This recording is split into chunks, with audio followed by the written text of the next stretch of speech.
Hi, I'm Dr. Philip McMillan, a physician looking at COVID 19 and the science around COVID 19 since 2020.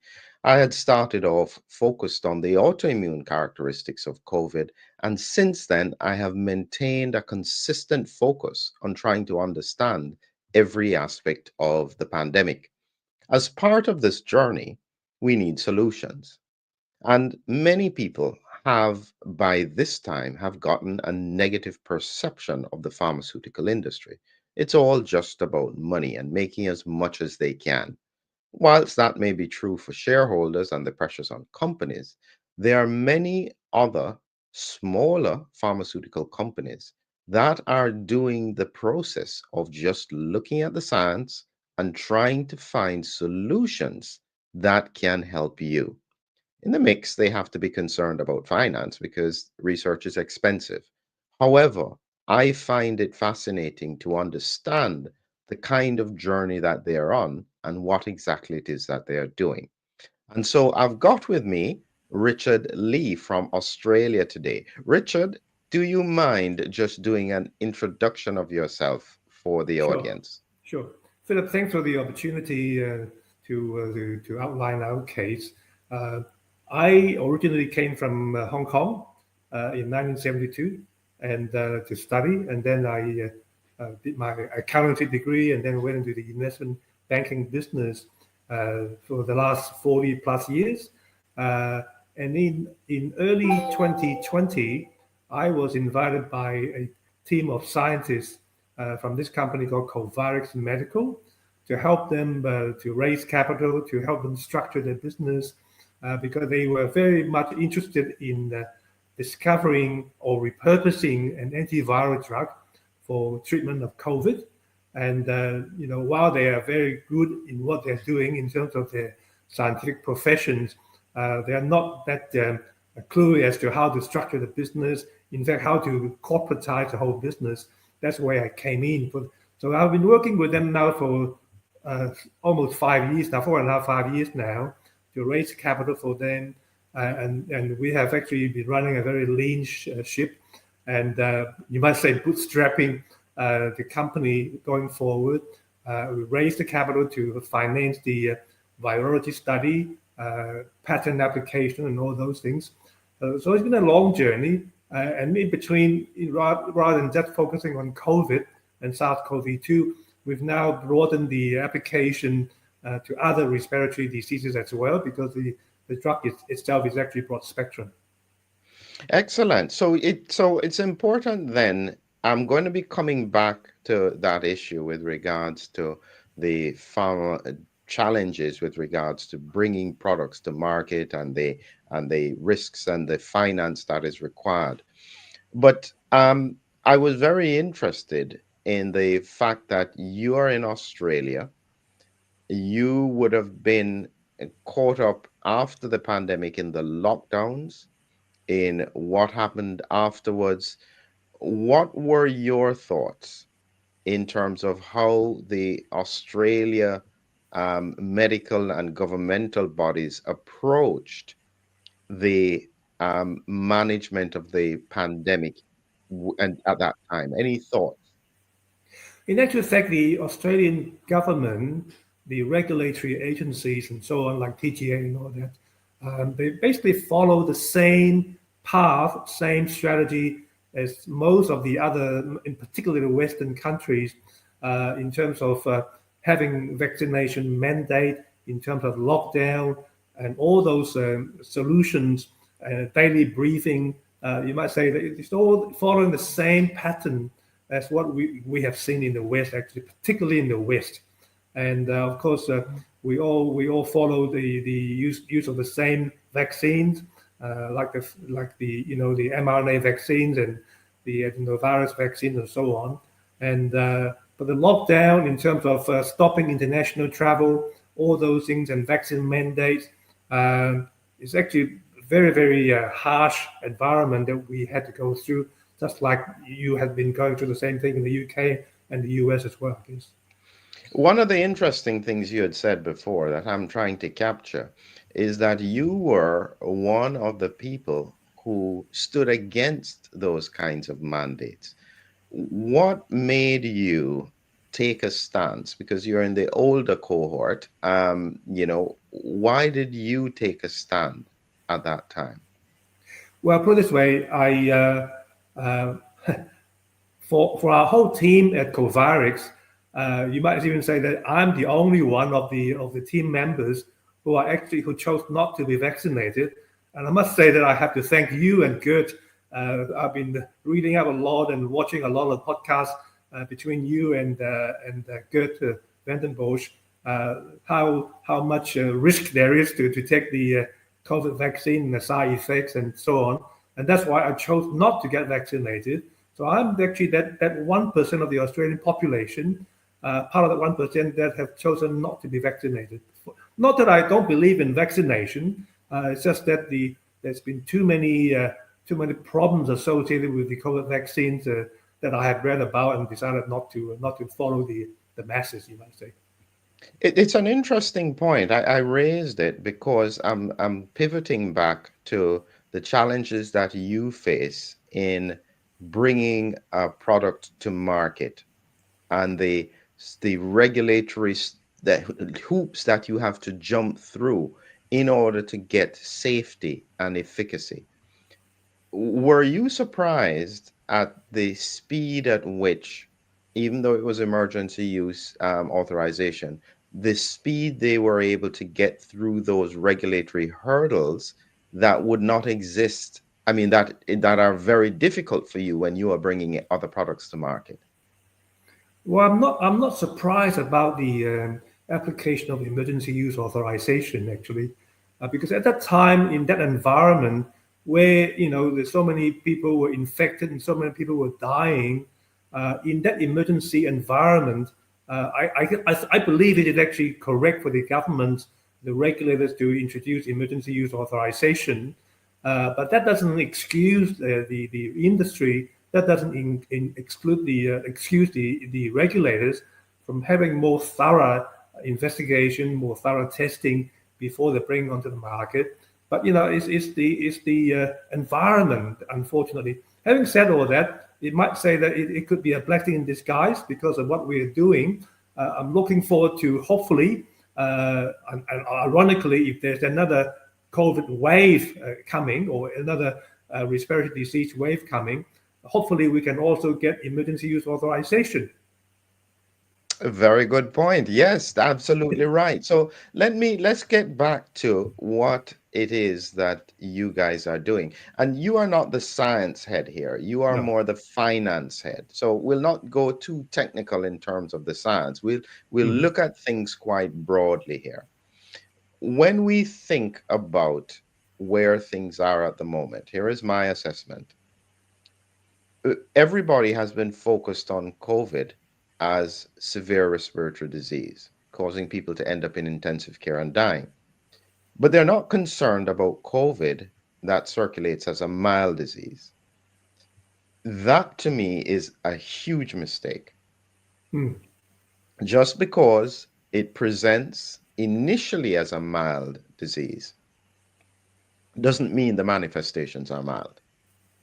So when we looked at the Denmark study, they found that if someone was admitted within 14 days and had a COVID infection, I didn't say they were admitted for severe COVID, they Mhm. just had a positive PCR. Yes. Okay.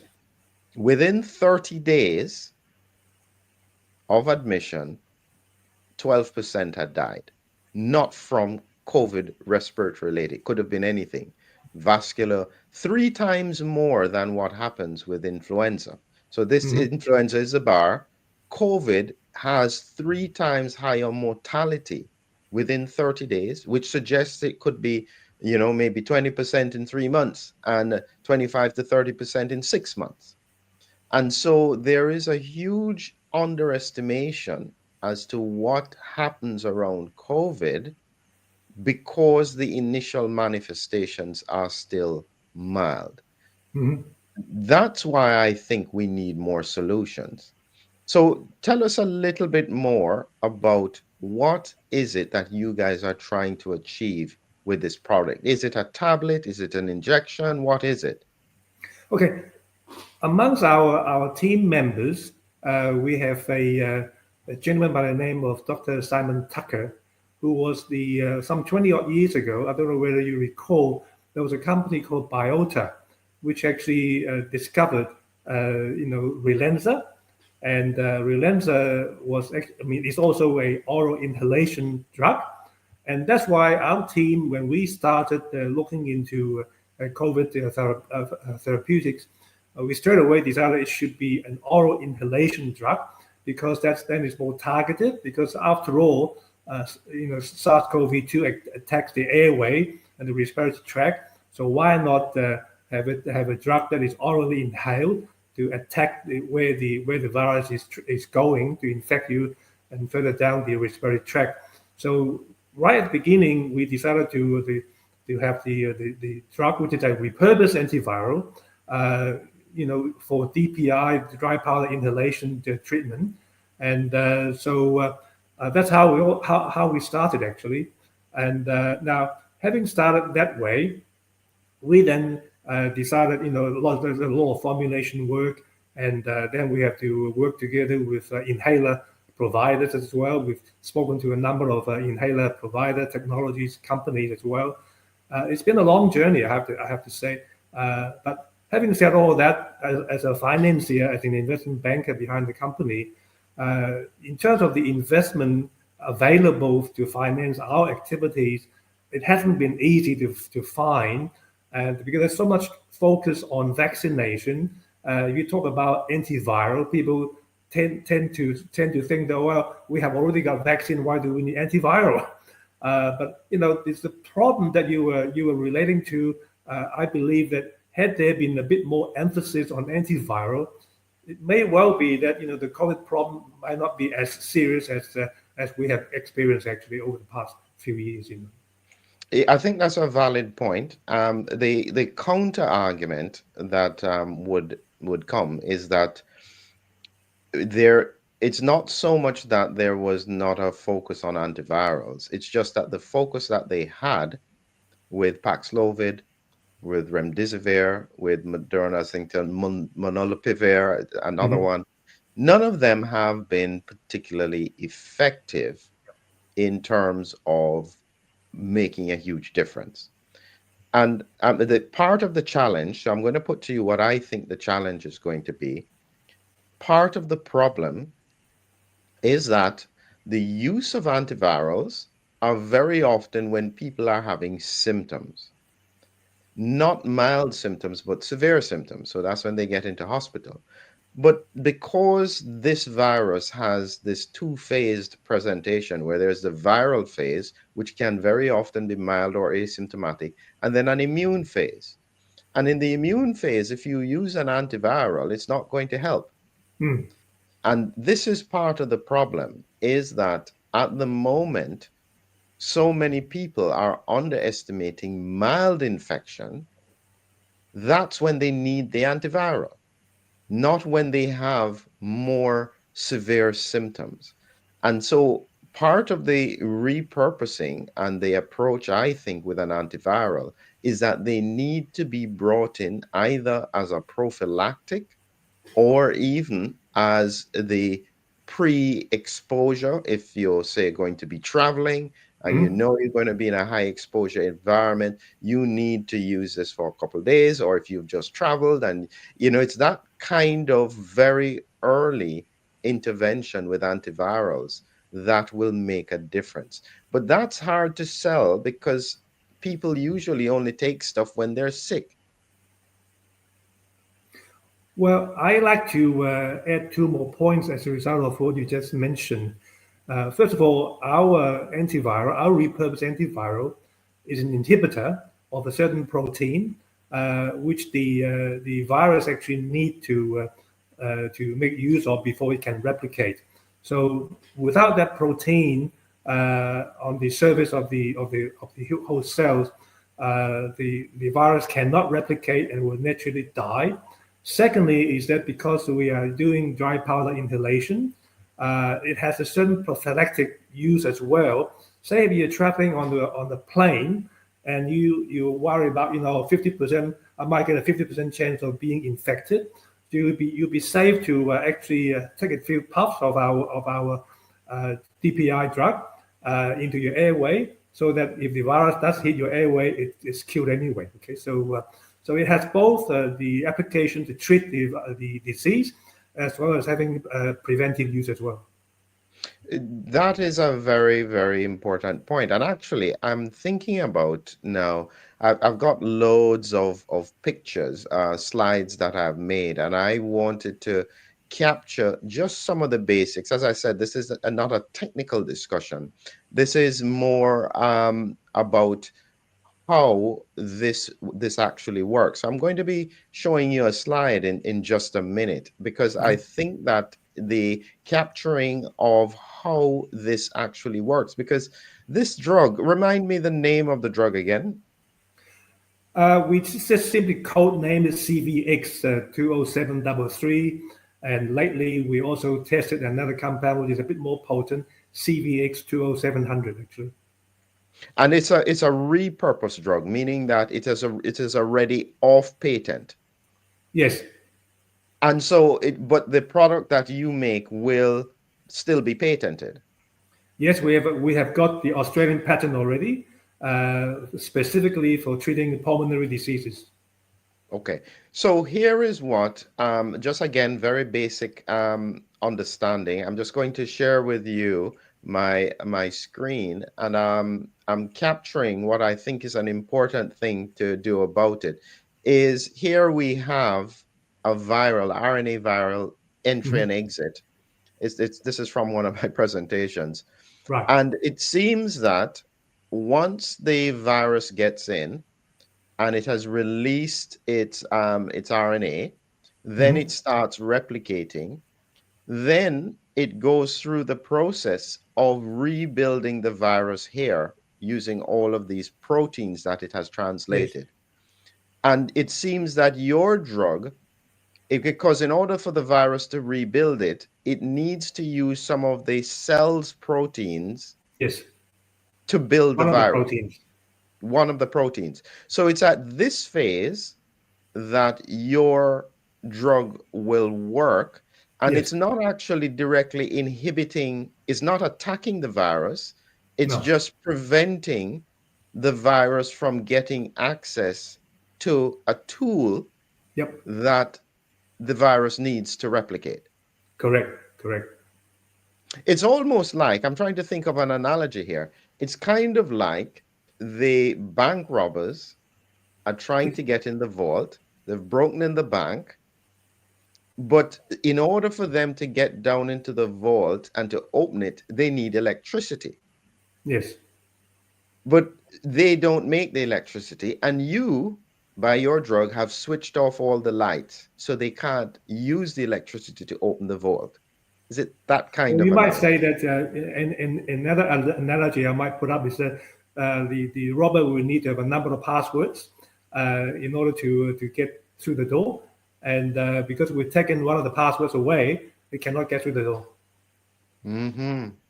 So it is taking advantage. So this is where it's different, because most of the other antivirals were targeting the viral enzymes Yeah. that make their proteins and so on. In this case, you have targeted the cell and the fact that the virus needs specific things from the Yes. cell, and therefore inhibits it and allows the immune system to do the heavy lifting. Yeah, that is quite, and so the thing about it is that this principle works for many other viruses. Correct. And that's the So you're reason not why. just, That's the reason mhm, why yes, go. we've Mhm. decided, because it's a broad spectrum drug. That's the reason why we've decided to also test it against a number of other viruses, including two influenza A viruses, the RSV virus, as well as recently the avian flu virus as well. And our virology study conducted in an American university was actually successful. Actually, we're quite pleased about that. And so let me just clarify something here. So you have already got this product, an inhalation product that works for COVID, or is that still in testing phase? We've done only in vitro testing. We are now embarking on animal study, and Mm. most likely that will be done in Hong Kong at the Hong Kong Science and Technology Park. I was actually visiting Hong Kong back in April and had a good meeting with them, followed up by a number of meetings as well. And then if we're successful on the animal study, which we are quite confident of for efficacy and safety, we will then be following that up with a human clinical trial at the Hong Kong University Clinical Trial Center. Excellent. So, in the reality, and this is now where it helps people to understand the challenges that exist in the industry, from going for a product, animal studies, to then actually getting it to market, how many more steps do you have to take? Okay, because we are a repurposed drug, and in fact, the primary drug candidate 20733 is already fully FDA approved. So effectively, it is actually, you might say, safe for human use anyway, but then the existing drug is actually orally taken, not an inhaled drug. So what we have to do is to do respiratory toxicology under the animal model. So it's actually much quicker to do repurpose drug than having a drug developed from scratch, actually.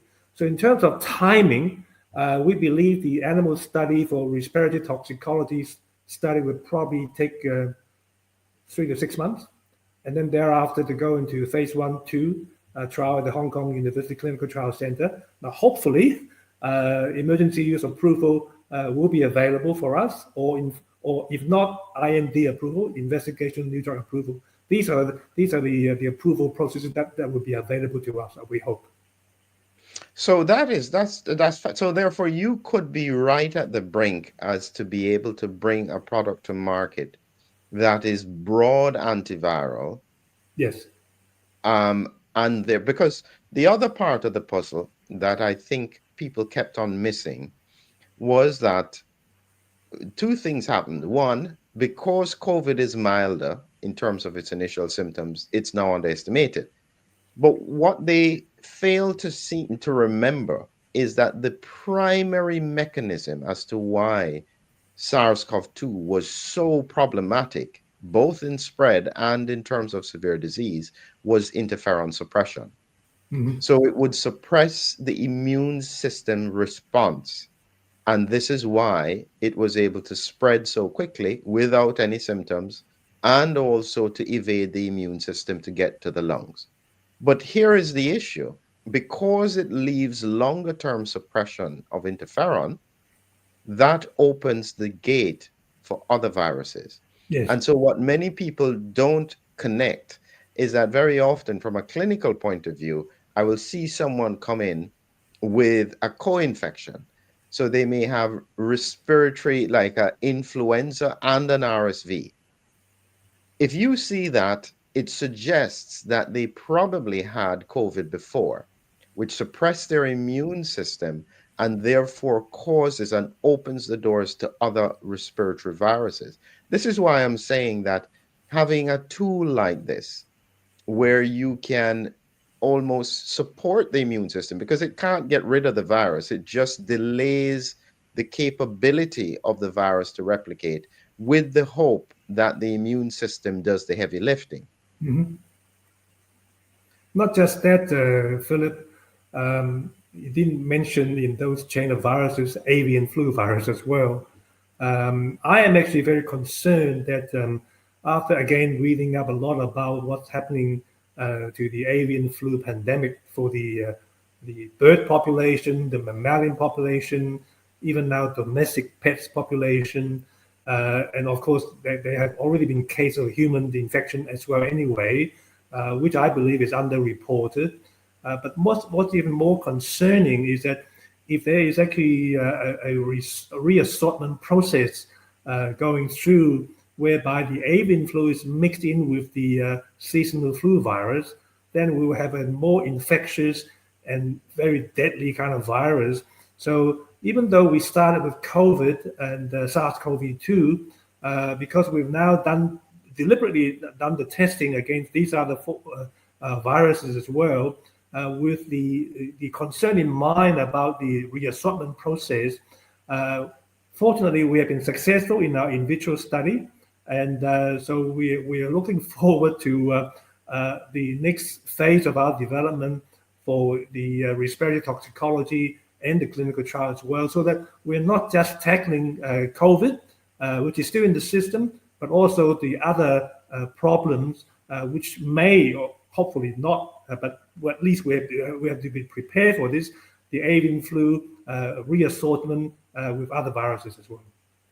And so when you think about your product and the characteristics of it, who are your major competitors? Is there anyone else in this space who has a similar type of product to what it is that you are trying to do? I'm sure there are a whole lot of clever people,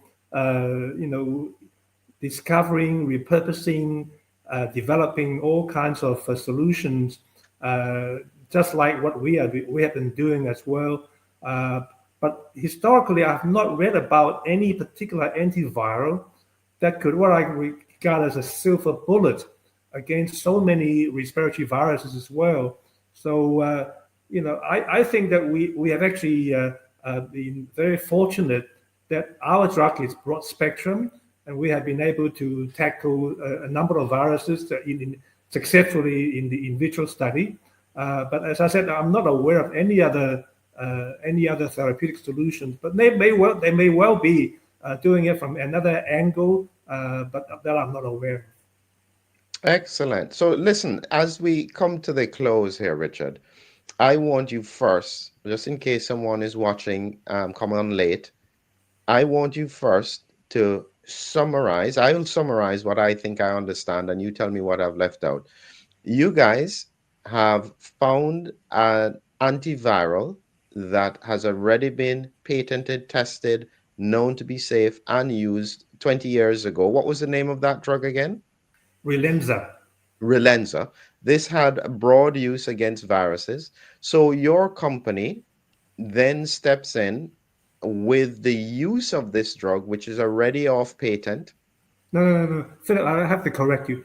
We are not repurposing Relenza. We are repurposing another antiviral, Yes. which has been used for an autoimmune disease, and we have done sufficient testing, firstly with SARS-CoV-2, and then with the other four respiratory viruses, and found that the in vitro testing success.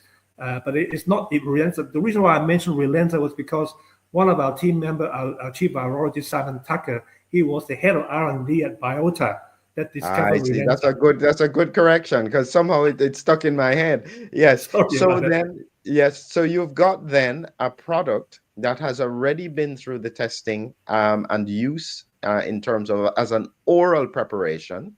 Yes, And what you guys for an are trying to autoimmune disease. for autoimmune disease. And what you guys are trying to do now is you're taking the same formulation and putting it in an inhalation Yes, strategy. You yes, then have to do the toxicology to make sure that the drug is not toxic directly to the lungs as an inhaler.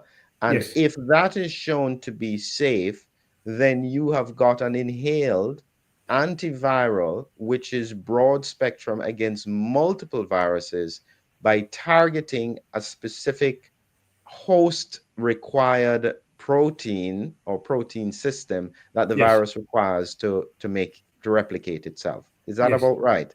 yes, correct. And that protein inhibition applies not just to SARS-CoV-2, but the other respiratory viruses as well. Well, this is tremendous. So, yes, thank you very much, Richard. And what I think I want you all to be aware of as my listeners is that when it comes to looking for solutions, we all have to be open to every single angle. I don't want anybody to label the pharmaceutical industry as a negative thing. The industry has brought tremendous value to the health of the world. What I think happens sometimes, and as a final close to the end, I want you to clarify this thought that I have, Richard. For many big companies that are doing things that are driving the finance of the company, very often this is being driven by shareholders and not actually the company. Is that Mhm. correct? Um, I don't want to say that we are not looking after shareholder interests. Indeed, we are looking after shareholder interests. But if we introduce a drug which is not going to be successful, it's not going to be effective, the primary objective is to introduce a drug that can actually help to save humanity. And if we can achieve that, then our shareholder will be very happy. Absolutely, I agree. And I think that that is the model and the standard that we have to remember as being the basis for what made the pharmaceutical industry. It was genuinely looking for solutions to help people Yes. in a way that was ethical and directed and focused. So this is what I mean is such an important aspect to hear from someone who is in the industry for the public to hear. As a final takeaway, Richard, what is your vision for your company and what you are doing as a final thought to the listeners? Our objective has never deviated right from the beginning, and that is to find a therapeutic solution to make sure that we can treat COVID. And because it's as I said before, because it's a broad spectrum drug. Fortunately, we can now also apply the same product to treating other respiratory viruses as well. And thank God we believe we have found that. So as a final thought, I have to say that whether it is COVID or whether it is seasonal flu, whether it is avian flu, the world just have to learn to live with these viruses. They're going to come back again and again, and we just need to have a therapeutic solution that is more effective, as well as having the preventive effect as well in moving forward. Hopefully, we can introduce the drug into the market for commercial purposes, within the next 18 months or so. Wonderful. I wish you all the success, Richard. And just so that people are aware, I'm in no way connected with this company. I have no benefits. This is just a conversation that we have about the science. Have a great evening, and I'll ask you to wait with me, Richard, until after the outro. Thanks, Philip.